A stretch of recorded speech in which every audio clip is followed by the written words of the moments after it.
बिस्मिल्लाहिर्रहमानिर्रहीम।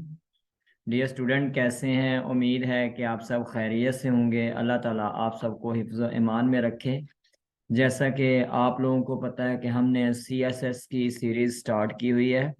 CSS का जो बेसिक लेक्चर्स है, आज आपको बताया जा रहा है कि CSS क्या होता है, CSS करके आप कौन सी जॉब कर सकते हैं, CSS करने के लिए क्या आपकी क्वालिफिकेशन होनी चाहिए, रिक्वायरमेंट क्या है CSS की, फिर CSS की तैयारी कैसे करनी चाहिए, उसके बारे में ये बेसिक आपको ये लेक्चर प्रोवाइड किया जा रहा है।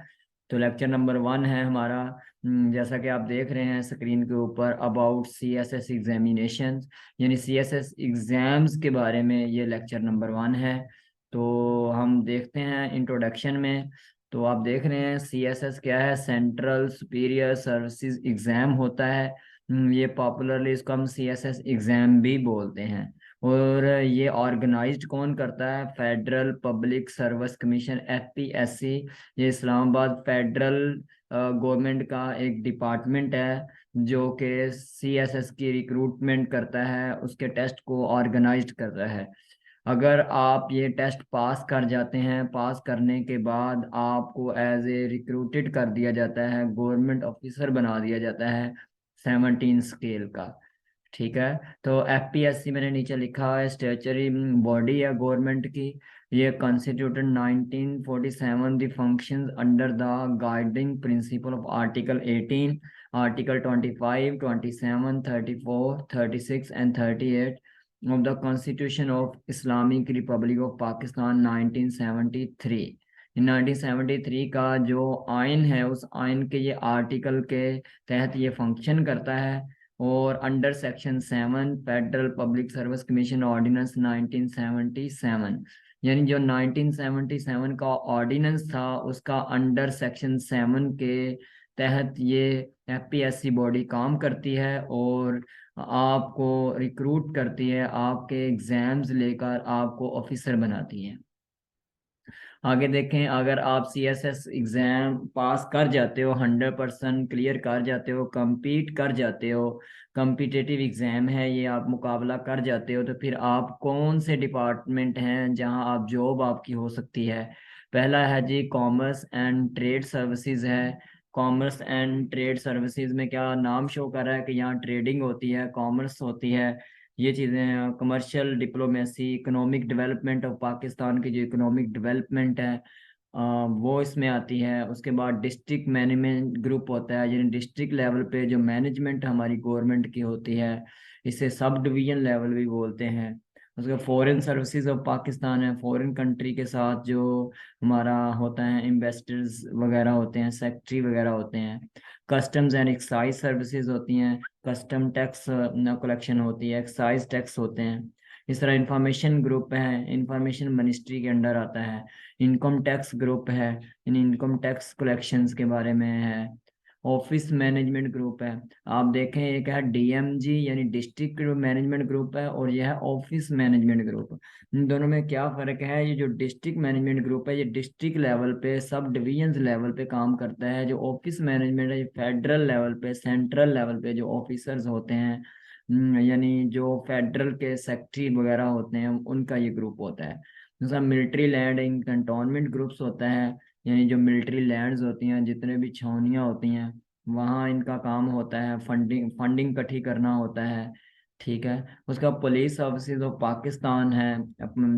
ये पाकिस्तान की जो पुलिस है, चाहे वो सिंध की है, चाहे वो पंजाब की है, चाहे वो KPK की है, किसी भी सूबे की है, तो उसमें पुलिस सर्विस ऑफ पाकिस्तान इसमें आता है। इसमें जो रिक्रूटमेंट होती है ASP की होती है। उसके बाद पोस्टल सर्विस ग्रुप है।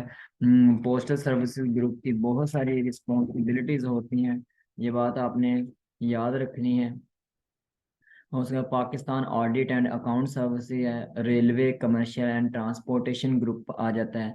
यानी ये 12 मेजर डिपार्टमेंट है, जिसमें किसी भी डिपार्टमेंट में आपकी जॉब हो सकती है। ये मेरिट की बुनियाद पे है कि आप कितनी स्ट्रगल करते हैं, कौन से ग्रुप तक आपकी रसाई होती है। तो इसमें मेहनत करना होती है बहुत ज़्यादा CSS में। It's not difficult. अगर आप स्मार्ट वर्किंग करते हैं, स्मार्ट स्ट्रगल करते हैं, तो आप आसानी से CSS को क्लियर कर सकते हैं। तो इसके CSS क्लियर करने का मेथड, CSS को पास कैसे कर सकते हैं, CSS की तैयारी कैसे कर सकते हैं, इसके ऊपर भी इंशाल्लाह हमारा सेशन होगा, आपको वीडियो मिल जाएगी। उसके बाद आपका जी एलिजिबिलिटी क्राइटेरिया, अक्सर बच्चे पूछते हैं कि सर अगर मैंने CSS एग्ज़ाम करना है तो मेरी क्वालिफ़िकेशन क्या होनी चाहिए। तो याद रखना, क्वालिफ़िकेशन में सबसे पहले तो एलिजिबिलिटी क्राइटेरिया में नेशनैलिटी क्राइटेरिया है, पाकिस्तानी होना बहुत ज़रूरी है। चाहे आप आउट ऑफ कंट्री से आके यहाँ आबाद हुए हैं, यहाँ आ गए हैं, लेकिन आपकी नेशनैलिटी जो है वो पाकिस्तानी होनी चाहिए। ठीक है। उसके बाद एजुकेशनल क्राइटेरियंस में आपकी 14 ईयर्स क्वालिफिकेशन यानी बैचलर डिग्री होनी चाहिए, और सेकंड डिवीजन के साथ। अब सेकंड डिवीजन से क्या मुराद है कि आपके बैचलर डिग्री में यानी अगर 800 मार्क्स हैं तो 800 मार्क्स में आपके 45% मार्क्स आना ज़रूरी होते हैं। 45% पे आपकी सेकंड डिवीजन बन जाती है। ठीक है। और एज क्राइटेरिया क्या होता है, आपकी एज 21 से 30 ईयर्स तक होनी चाहिए, यानी 21 से लेके 13 ईयर्स, 13 ईयर्स लास्ट होता है। और 21 के बाद यानी आपको बात ग्रेजुएशन के बाद काफ़ी साल होते हैं, अगर आप मेहनत करें आप CSS एग्ज़ाम को आसानी से अटेम्प्ट कर सकते हैं। उसके बाद CSS एग्ज़ाम की स्ट्रक्चर क्या है इसका, तो ये है these exams are based on 4 main types of test in order to quantify knowledge, skills and mental abilities of the candidate. जैसा कि फर्स्ट MPT है, MCQs बेस्ड प्रीलिमिनरी टेस्ट कहते हैं इसको, थ्योरी टेस्ट है, मेडिकल टेस्ट है, psychological test है, और वाइवा वॉइस। ये आपके स्ट्रक्चर ऑफ एग्जामिनेशन में 5 एग्जाम्स हैं, इसमें से आपने गुजरना होता है। तो सबसे पहले अगर हम देखें CSS स्क्रीनिंग टेस्ट भी इसको बोलते हैं, MCQs बेस्ड प्रीलिमिनरी टेस्ट कहते हैं। तो जब तक आप MPT को क्वालिफाई नहीं करते आप CSS के रिटन एग्जाम में नहीं बैठ सकते। अगर आप CSS का रिटन एग्जाम देना चाहते हैं तो उसके लिए प्रीलिमिनरी टेस्ट होता है, MCQs बेस्ड होता है, उसको आपने क्वालिफाई करना होता है। और ये जो CSS स्क्रीनिंग टेस्ट है, ये इसमें क्या कहते हैं, लिमिट नहीं होती। Following centres include but not limited to Abbottabad, Bahawalpur, Gujranwala, Hyderabad, Islamabad, Karachi, Lahore, ये इसके सेंटर्स हैं CSS स्क्रीनिंग के। ये खुद आपने सेलेक्ट करने होते हैं जब आप अप्लाई करते हो। तो प्रीलिमिनरी टेस्ट 200 मिनट्स का होता है और 200 ही उसके मार्क्स होते हैं, MCQs होते हैं। उसके बाद अगर देखें प्रीलिमिनरी टेस्ट का साल में एक ही दफ़ा होता है, एनुअली एक ही दफ़ा कंडक्ट किया जाता है। और उसकी वैलिडिटी क्या होती है प्रीलिमिनरी टेस्ट की, same years of competitive exam. यानी अगर 2022 में आप CSS एग्ज़ाम देना चाहते हैं तो जो आपने MPT 2022 में दिया होगा वो वैलिड होगा 22 के लिए। जो 3 के लिए दिया होगा वो 23 के लिए होगा। यानी अभी जो 23 में अपीयर होना चाहते हैं उनका जो MPT एग्ज़ाम है वो हो चुका है, और वो बच्चों ने क्वालिफाई जिन्होंने कर लिया है वो अब रिटर्न के लिए अप्लाई कर रहे हैं। तो क्वालिफिकेशन मतलब क्वालिफाई कितने नंबरों का होता है, वो 33% मार्क्स लेना होते हैं। यानी अगर आपके 200 मार्क्स हैं तो 200 मार्क्स में से आपने 66 मार्क्स लाजमी करने होते हैं अपने आपको क्वालिफाई करने के लिए फॉर CSS रिटर्न एग्जाम्स। और there shall be no limit on number of attempt, इसकी कोई लिमिट नहीं है कि आप एक दफ़ा दे सकते हैं, 2 दफ़ा, 4 दफ़ा, जितनी बार मर्जी ही आप ये टेस्ट दे सकते हैं, और साल में एक ही दफ़ा होता है। ठीक है जी। उसके बाद कैंडिडेट से admission and preliminary test must only, इसमें ऑनलाइन अप्लाई करना होता है, ऑनलाइन FPSC की वेबसाइट्स पे अप्लाई करना होता है, और ये सिर्फ ऑनलाइन अप्लाई कर देना होता है। और जो आपका वोचर होता है, जो फीस जमा करवाई होती है, और रोल नंबर स्लिप वहाँ से ऑनलाइन निकलती है। रोल नंबर स्लिप और फी वोचर को आपने एग्ज़ाम सेंटर में साथ लेके जाना होता है, लेकिन इसकी कोई भी डॉक्यूमेंट या कोई भी हार्ड कॉपी आपने रिक्वायर्ड नहीं करनी होती। MPT से CSS सिलेबस, अब बहुत सारे लोग वो हमारे मुआशरे के अंदर ये एक बात ऐसे है के जो CSS एग्ज़ाम है उसका सिलेबस पता नहीं कहाँ से तैयारी कर रही होती है, कितनी किताबें होती हैं, ये लोगों को यानी अवेयरनेस नहीं है। तो बाकायदा इसका सिलेबस डिज़ाइन होता है, आपने उस सिलेबस में से तैयारी करनी होती है, उसके मार्क्स की डिवीजन भी होती है। तो अब MPT CSS सिलेबस की डिवीजन इस्लामिक स्टडी है, 20 मार्क्स होते हैं इसके इस्लामिक स्टडी के। तो non Muslim candidate optional subject civics या एथिक्स भी ले सकते हैं, अगर वो इस्लामिक स्टडी को लेना चाहते हैं तो वो भी ले सकते हैं। उसके बाद उर्दू है, उर्दू की ग्रामर होती है, ट्रांसलेशन होती हैं, कंप्रीहेंशन होता है, मीनिंग्स वगैरह होते हैं, 20 मार्क्स के होते हैं। उसके बाद इंग्लिश है, इंग्लिश की भी वोकेबलरी होती है, ग्रामर होती है और कंप्रीहेंशन वगैरह, ये आपके 50 मार्क्स की इंग्लिश होती है। जनरल एबिलिटीज़ में बेसिक अर्थमेटिक जो सेकेंडरी स्कूल लेवल मैथ का है, अलजेब्रा है, ज्योमेट्री है, लॉजिकल प्रॉब्लम्स हैं, एनालिटिकल एबिलिटीज़ हैं, मेंटल एबिलिटीज़ हैं, ये आपके 60 मार्क्स के होते हैं। उसके बाद जनरल नॉलेज जिसमें everyday science, current affair, Pakistan affairs, ये आपके 50 मार्क्स के होते हैं। ये बात आप लोगों ने, ये आपका मतलब सिलेबस होता है। अगर आप कोशिश करें इस्लामिक स्टडी, उर्दू और जनरल साइंस एबिलिटी और इंग्लिश या पाकिस्तान अफेयर्स, इनमें स्ट्रगल कर लें तो आप एक अच्छे तरीके से 66 मार्क्स ले सकते हैं। आपने जस्ट 66 मार्क्स लेने क्वालिफाई करने के लिए, यहाँ नंबर काउंट नहीं होते कि आपने कितने नंबर लिए हैं, सिर्फ 66 मार्क्स आपने क्वालिफाई करना होता है। उसके बाद CS स्क्रीनिंग टेस्ट को प्रिपेयर कैसे करना है, सबसे पहले तो इसको ऐसे ही प्रिपेयर करें जैसे CSS एग्जाम्स को करते हैं, यानी जैसे CSS एग्जाम्स की टेंशन लेते हैं कि हमने तैयारी करनी है, मैंने पास करना है, ये एक दिमाग के ऊपर एक टेंशन क्रिएट करके मतलब उसी तरह मेहनत करनी है जैसे CSS के लिए करनी होती है। उसका प्रैक्टिस टाइम मैनेजमेंट आपने करनी है, यानी टाइम मैनेजमेंट आपने जितने 5 सब्जेक्ट मैंने अभी ऊपर बताए हैं आपके सामने ये, तो इनकी आपने टाइम टेबल बना लेना है कि कौन सा सब्जेक्ट कितने टाइम में मैंने कितनी तैयारी करनी है, बाकायदा इसको 5 सब्जेक्ट समझ के आपने तैयारी करनी है। फिर आपने अपने आप को रीचेक करते रहें, प्रैक्टिस टेस्ट करते रहें, मार्केट से बुक्स आती हैं, हमारे भी नोट्स हैं जो MCQ बेस्ड जनरल नॉलेज के बने हुए हैं, तो आप उसको बार बार प्रैक्टिस करें। फिर स्केड्यूल जो आपने बनाया है 5 सब्जेक्ट का उसको बार बार फॉलो करें। उसके बाद न्यूज़पेपर को रीडिंग स्टार्ट कर दें, प्रैक्टिस पास पेपर जो है उसकी प्रैक्टिस करें। इसी तरह आपका मॉडल पेपर भी FPSC की वेबसाइट पे दिया होता है, उस मॉडल पेपर को भी आप देखें। उसके बाद आप रिवीजन्स करें बार बार, और अपने फाइंड दोस्त कोई जिससे डिस्कशन करें, क्योंकि ये MCQs बेस्ड है, यहाँ थ्योरी नहीं लिखनी। तो MCQs जब आप आपस में डिस्कशन करते हैं तो आपको वैसे ही याद रह जाता है। तो MCQs याद रखने के लिए आपने अपने दोस्त को सिलेक्ट करें, दोस्त के साथ डिस्कशन करें। उसके बाद आप स्पीकिंग है पीपल विद एक्सपीरियंस, यानी वो पर्सन जो टेस्ट दे चुका है उसके साथ बातचीत करें, उससे डिस्कस करें, आपको बहुत सारे प्रॉब्लम्स जो हैं वो आपके सॉल्व हो जाएंगे। ठीक हो गया जी। ये CSS स्क्रीनिंग टेस्ट की मजीद एक पूरी वीडियो आपके सामने आएगी कि आप CSS स्क्रीनिंग को कैसे क्लियर कर सकते हैं, क्वालिफाई कर सकते हैं। ये CSS की ये जो स्क्रीनिंग है इसको पास करना कोई मुश्किल काम नहीं है। 66 नंबर 200 में से लेने होते हैं, और उसकी एक स्ट्रेटजी बनानी होती है, उसके अपने दिमाग के ऊपर प्रेशर नहीं डालना होता है, डिप्रेशन नहीं लेनी होती, पता नहीं क्या होगा कैसे होगा। ठीक है, वो ये बड़ा आसानी तरीके से आप कर सकते हैं अगर आप अपने आप को एक फोकस करके स्टडी करेंगे तो। उसके बाद थ्योरी टेस्ट, आपने स्क्रीनिंग टेस्ट पास कर लिया, उसके बाद आपका थ्योरी का पेपर होता है। थ्योरी के 12 पेपर्स होते हैं, ठीक है, और उसमें 6 पेपर कंपलसरी होते हैं।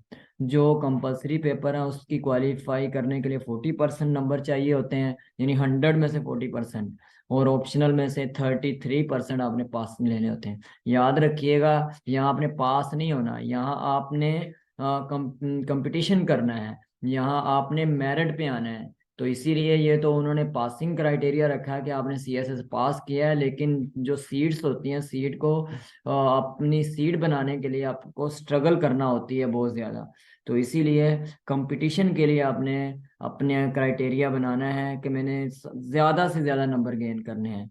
ठीक है। उसके बाद कंपलसरी और ऑप्शनल की नीचे लिस्ट दी गई है। जब सबसे पहले ये कंपलसरी सब्जेक्ट हैं, जैसे कि इंग्लिश प्रेसी एंड कंपोजिशन होती है 100 मार्क्स की, इंग्लिश ऐसे 100 मार्क्स का होता है, इस तरह general science and ability 100 marks का होता है, करंट अफेयर्स 100 मार्क्स का है, पाकिस्तान अफेयर्स 100 मार्क्स का है, इस्लामिक स्टडी और अल्टरनेटिव सब्जेक्ट नॉन मुस्लिम्स के लिए 100 मार्क्स का, इस तरह 600 मार्क्स आपके कंपलसरी सब्जेक्ट के बनते होते हैं। ठीक हो गया। उसके बाद ऑप्शनल में आ जाते हैं। ऑप्शनल के टोटल 7 ग्रुप होते हैं। 7 ग्रुप में से खुद आपने अपनी मर्जी से सिलेक्ट करना होता है सब्जेक्ट। ठीक है। सब्जेक्ट सिलेक्शन के ऊपर भी आपको गाइडलाइन चाहिए, तो ये हमारा नीचे नंबर आ रहा होता है व्हाट्सएप का, आप इस नंबर पे आप मैसेज करें सब्जेक्ट सिलेक्शन के बारे में, सब्जेक्ट क्राइटेरिया के, आप अपनी काउंसलिंग करवाएं, आप अपने फ्यूचर के बारे में, मुस्तकबिल के बारे में पूछ सकते हैं कि सर मैंने सब्जेक्ट सेलेक्ट करना है, तो मैं कौन सा सब्जेक्ट सेलेक्ट करूं तो मेरे लिए आसान होगा। और याद रखना सब्जेक्ट सिलेक्शन के लिए सबसे पहला ओवरलैपिंग, मतलब आप जो कंपलसरी सब्जेक्ट कर रहे हैं कंपलसरी के साथ ऑप्शनल उसी सेम का सिलेक्ट करेंगे तो आपको कम पढ़ना पड़ेगा। वो आपने ऑप्शनल मतलब कंपलसरी में भी वही पढ़ रहे होते हैं और ऑप्शनल में भी आपने वही सिलेक्ट कर लिया है। दूसरा सबसे अहम जो सब्जेक्ट सिलेक्शन में आता है वो बैकग्राउंड नॉलेज आपका होता है कि आपकी डिग्री किस सब्जेक्ट में है। अब डिग्री आपने केमिस्ट्री में की हुई है और आप सब्जेक्ट वहां से फिजिक्स का सिलेक्ट कर रहे हैं, तो इस तरीके से फिर क्या होगा, तो आप फेल, अल्लाह करे ना हूँ, फिर दुआ करता हूँ ना हूँ, तो लेकिन आपने ये गलत सिलेक्शन की है। सब्जेक्ट सिलेक्शन क्राइटेरिया आप मजीद हमसे पूछ सकते हैं, आप अपनी काउंसलिंग कर सकते हैं। और कोशिश किया करें कि ये जो गिवन नंबर है इसमें व्हाट्सएप कॉल कर दिया करें, मैसेज पे इतना डिटेल नहीं बताई जाती, तो आपको इस नंबर पे आपको डिटेल बता दी जाएगी, आपको कॉल पे डिस्कशन कर ली जाएगी, काउंसलिंग हो जाएगी कि आपने सब्जेक्ट सिलेक्शन कौन सा है। इससे हमें पता चल जाएगा आपका बैकग्राउंड क्या है, बैकग्राउंड नॉलेज क्या है। ठीक है। तो ये सबसे पहला ग्रुप है accounts and auditing, economic, computer science, political science, international relation. ये 2-100 मार्क्स के हैं, इनमें से आपने कोई एक सब्जेक्ट सिलेक्ट करना होता है। ठीक है। उसके बाद ग्रुप नंबर 2 है। ग्रुप नंबर 2 में chemistry, pure mathematics, applied mathematics, physics और जियोलॉजी। अब इसमें भी आपने 200 पूरे करने हैं। अगर आप एक सब्जेक्ट सेलेक्ट कर लेते हैं केमिस्ट्री तो आपको 200 पूरे हो जाते हैं। लेकिन अगर आप प्योर मैथमेटिक्स 100 का सिलेक्ट करते हैं तो फिर आपने 2 सब्जेक्ट सेलेक्ट यहाँ से करने हैं। यानी एक प्योर मैथमेटिक्स का 100 का हो गया, फिर या अप्लाइड का कर लें या जियोलॉजी का कर लें, यानी 200 यहाँ से भी आपने लेने हैं। या तो एक सब्जेक्ट में 200 करें या 2 सब्जेक्ट 100-100 के कर लें। लेकिन याद रखिएगा जो 200 का सब्जेक्ट सेलेक्ट कर रहे हैं उसके पेपर भी 2 ही होंगे, तो ठीक है, 2 पेपर में डिवीजन हो जाएगी उसकी। तो ये आपके 5 सब्जेक्ट हैं ग्रुप नंबर 2 में, इसमें से आप सिलेक्ट कर लें। यानी ऊपर में से फर्ज किया कि आपने पॉलिटिकल साइंस 200 की सिलेक्ट कर ली और नीचे वाले में से आपने केमिस्ट्री 200 की, तो ये 400 आपका बन गया। आपका बाकी रह गया 200, क्योंकि 600 आपने करना है ऑप्शनल में। ग्रुप नंबर 3 है, ये पब्लिक एडमिनिस्ट्रेशन है, बिजनेस एडमिनिस्ट्रेशन है, गवर्नमेंट एंड पब्लिक पॉलिसीज है, town planning and urban management है। ये 100-100 मार्क्स के हैं, इनमें से आप एक सब्जेक्ट सेलेक्ट कर सकते हैं। अगर आप इस ग्रुप में से कोई सब्जेक्ट सेलेक्ट नहीं भी करना चाहते तो कोई मसला नहीं है। आपने 7 ग्रुप्स में से आपने अपनी मर्जी से 600 पूरा करना है। ठीक है। उसके बाद ग्रुप नंबर 4 है। ग्रुप नंबर 4 में भी ये हिस्ट्री का सारा ग्रुप है। इस्लामिक हिस्ट्री एंड कल्चर है, history of Pakistan and India, British history, European history, history of USA. ये भी 100-100 मार्क्स का है। तो आप इनमें से भी एक सब्जेक्ट सेलेक्ट कर सकते हैं। अगर यहाँ से नहीं कर सकते तो किसी और ग्रुप से 100 मार्क्स उठा सकते हैं। ग्रुप नंबर 5 में भी आपके सामने gender study, agriculture, forestry, environmental sciences, zoology, botany, English, Urdu वगैरह, ये भी 100-100 मार्क्स के हैं। उसके बाद आपके लॉज का ये ग्रुप है, law, international law, constitutional law, criminology, mercantile law, philosophy, Muslim law and jurisprudence, ये आपके सामने इस ग्रुप में से। अगर आप ये ग्रुप नहीं सिलेक्ट करना चाहते तो कोई बात नहीं है, आप इसमें से ना करें, आप आगे में से कर लें ग्रुप नंबर 7 में से। ग्रुप नंबर 7 में से बहुत लंबी लिस्ट है। 6 सब्जेक्ट आपको यहाँ नज़र आ रहे हैं, journalism, math communication, psychology, geology, anthropology, sociology, Punjabi, इस तरह पश्तो, बलोची, सिंधी, अराबिक, पर्शियन। ये 11 हैं ग्रुप नंबर 7 में, इनमें से कोई एक 100 का ले सकते हैं। यानी कहने का मतलब है 7 टोटल ग्रुप हैं, तो 7 ग्रुप में से आपने अपनी मर्जी से 600 नंबर पूरे करने हैं। जरूरी नहीं है कि हर ग्रुप में से ही सब्जेक्ट सेलेक्ट करें। जिस ग्रुप में से आप सब्जेक्ट बिल्कुल ही सिलेक्ट नहीं करना चाहते वो ना करें आप, ठीक है। तो फिर मैं कहता जाऊंगा, बताता जाऊंगा कि आप अगर सीएसएस के अंदर एग्जाम सिलेक्शंस के बारे में इंफॉर्मेशन लेना चाहते हैं, एग्जाम्स की तैयारी के बारे में, तो आप हमारा ये व्हाट्सएप नंबर दिया हुआ है, इस व्हाट्सएप नंबर पे आप हमसे कांटेक्ट कर सकते हैं, आप अपने कैरियर के बारे में पूछ सकते हैं। उसके बाद मेडिकल टेस्ट होगा। आपने प्रीलिमिनरी टेस्ट को क्वालिफाई कर लिया, रिटन टेस्ट को क्वालिफाई कर लिया, फिर आपने मेडिकल टेस्ट को क्वालिफाई करना होता है। आपका मेडिकल टेस्ट में आपका फिजिकल फिटनेस होती है। लेकिन कुछ लोग फिजिकल फिट 100% हैं, वो तो उनका तो मेडिकल क्लियर है, लेकिन कुछ लोग डिसेबल होते हैं। वो कहते हैं कि सर हम भी क्या सीएसएस कर सकते हैं, हम तो डिसेबल हैं, किसी का हैंड का मसला है, हैंडीकैप्ड है, किसी का लेग का मसला है, यानी डिसेबल पर्सन है। तो फिर डिसेबल पर्सन के लिए भी क्या होता है कि वो सीएसएस के जो मैंने 12 डिपार्टमेंट बताए हैं, उनमें से 4 ऐसे डिपार्टमेंट हैं, उन 4 डिपार्टमेंट में जो डिसेबल पर्सन है वो जा सकता है। लेकिन वो अपना डिसेबिलिटी सर्टिफिकेट बनवाएगा किसी ऑर्गेनाइज्ड, रिकॉग्नाइज्ड, ऑथराइज्ड जो डिपार्टमेंट या हेल्थ डिपार्टमेंट होगा। यानी सबसे पहले तो ये बात होगी, in case of disability candidates the disability certificates which should be issued by recognized authority must be submitted beforehand। यानी जैसा कि सीएसएस एग्जामिनेशन में 4 डिसिप्लिन्स हैं। पहला Pakistan audit and accounts, postal services, commerce and trade and information services. ये 4 ऐसे disciplines हैं कि एक हैंडीकैप्ड, एक डिसेबल पर्सन भी इन डिपार्टमेंट में सीएसएस पास करके जा सकता है। अब मैंने नीचे प्रो टिप बताया है। प्रो टिप में क्या है कि आपको अपना मेडिकल फिटनेस और मेडिकल एग्जामिनेशन आपको एग्जाम से पहले करवा लेना चाहिए एक वेल रिप्यूटेड मेडिकल इंस्टीट्यूशन से, ताकि आपको खुद भी पता चल जाए कि मैं मेडिकली फिट हूँ या नहीं, कोई बीमारी तो नहीं है। यानी हेपाटाइटिस सी हो सकता है, हेपाटाइटिस बी हो सकता है, या एड्स होता है, तो ये मेडिकल के अंदर चीज़ें चेक की जाती हैं। उसके बाद आपने मेडिकल भी क्लियर कर लिया, उसके बाद आप psychological test and viva voce से आ जाता है साइकोलॉजी। आप मेंटल एप्टनेस चेक की जाती है, आपका attitudinal aspect, behavioural traits check की जाती हैं।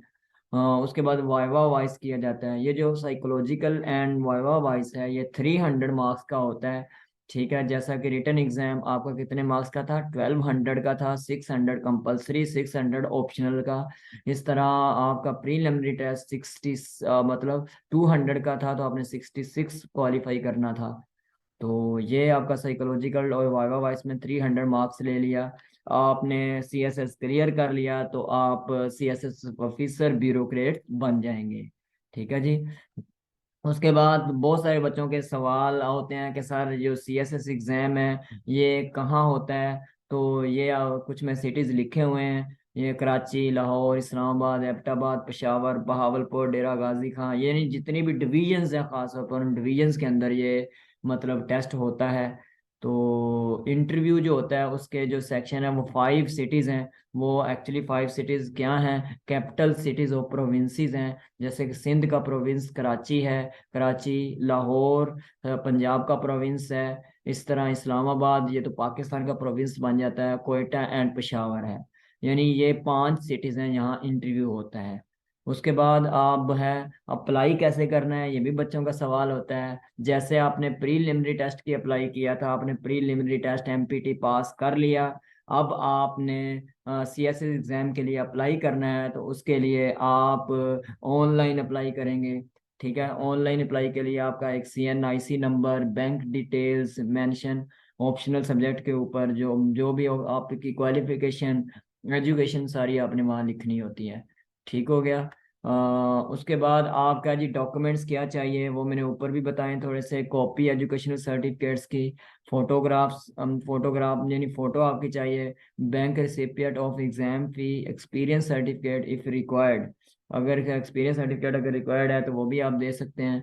तो अच्छा, उसके बाद आपने ये सारी जो डॉक्यूमेंट्स हैं ये आपके पास अवेलेबल हैं, तो आपने एफपीएससी की वेबसाइट्स के ऊपर जाके इसको अप्लाई करना है। उसकी भी एक वीडियो आपको बता दी जाएगी कि आप वहाँ अप्लाई कैसे कर सकते हैं एफपीएससी की वेबसाइट के ऊपर।